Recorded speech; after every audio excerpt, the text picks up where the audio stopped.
The Viking, the Norsemen, aren't they great? Valhalla! Okay, they were raping, pillaging and murdering, but they lived life really big. Apart from being good at sailing and drinking from the skull of their enemies, these horn-hatted warriors can teach us a lot about the climate. If only I have the time machine. I'm just kidding, I do have one. Let's go!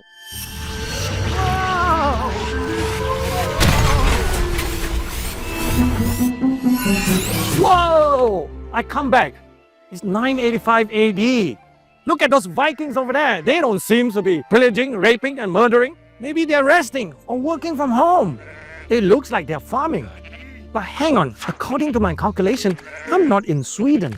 I'm in Greenland. Even in the warm 21st century, Greenland is almost entirely covered by ice and glaciers. Everyone knows that. You can look up on Google Images. So Willie, how come the Vikings are here growing barley in 985 AD? Let's investigate from a distance.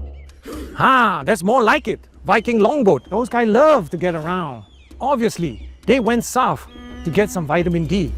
They got right down to the shore of Caspian Sea. They found women, monastery, sunshine, the perfect ingredient for Dark Ages staycation.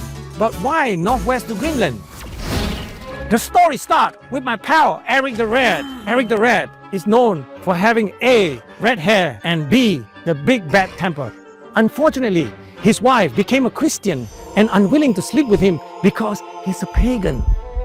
Old Rusty here got kicked out of his native Norway for killing his neighbor. Now he heads north to find a pleasant place to settle in, which he called Greenland. Now that is a silly theory. Eric called it Greenland as a regional development marketing ploy to persuade his fellow Vikings to come over to settle in Greenland, like an advert for Palm Spring retirement home. But this is nonsense. Eric hated having neighbors. Viking warriors who have big axes and bad tempers don't like being corned. Eric called it Greenland because it was green like this. Or at least much greener than it is today. Do you want to see a Willie graph? Of course you do. Here's a record of the Greenland ice sheets over the past 10,000 years. Here's us in the 21st century.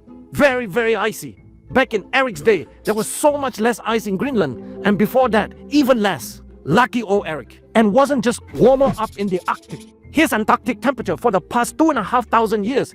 Here's us. Here's Eric. Here it is even warmer than before Eric's time. He would have loved it down here. When Eric arrived in Greenland with a small Viking group, they were able to start a thriving farming community. Whoa! Fast forward to 1000 AD. Leif Erikson. As the name implies, the son of Eric. He gets thrown off course between Norway and Greenland and ends up in America. He has gone and done a Columbus. The place he found is called Lanso Meadow in Newfoundland. In the 21st century, it's cold. The average temperature in the winter is around -6 degrees Celsius. But guess what the Viking calls it? Vinland, as in vine and wine. In case you are not a wine aficionado, Canada is not well known in the 21st century for wine.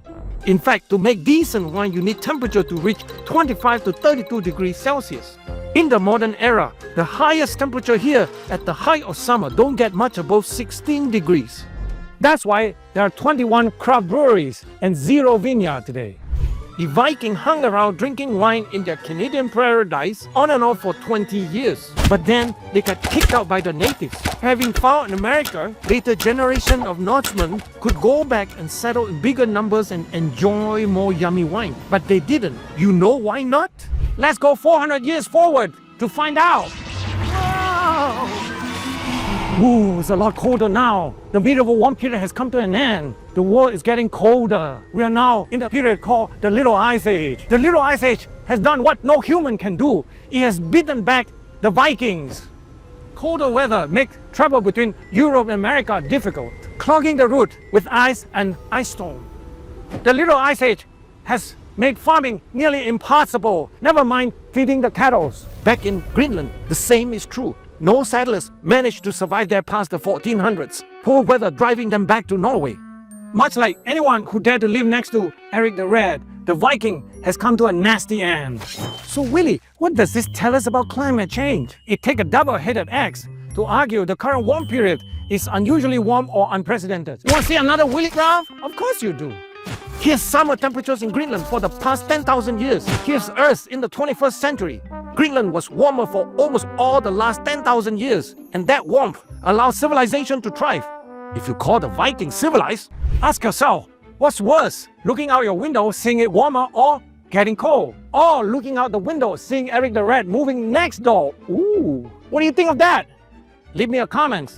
Subscribe to Gorilla Science now, and please donate to help buy more coal for my time machine. Every lump means an extra jump.